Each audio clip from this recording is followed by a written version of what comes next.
So good morning everyone, everybody, everyone. Eileen Fashion Shop invite you to come and visit sa iyang store. So, matuloy ko sa loyo guys kay nagpatrabaho mi sa mo ang loyo sa tindahan ba. So, kaluin sa Ginoo no, napalit na mo ni 130 square meter. So, i-update ta mo guys. From D1, I hope mahuman na gid ni siya guys. Okay, mo nang loyo sa tindahan. So, may na siya diha.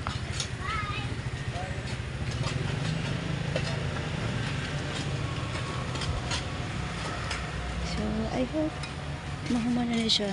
Napalit na mo ni siya 130 square meters. So, until dito sa orange t-shirt.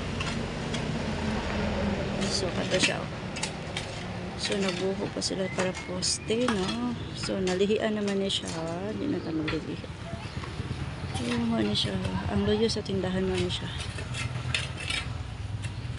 Tingganahan manggugudori kay Dapling kay Kalsada. So, today is day 1. Okay, bye.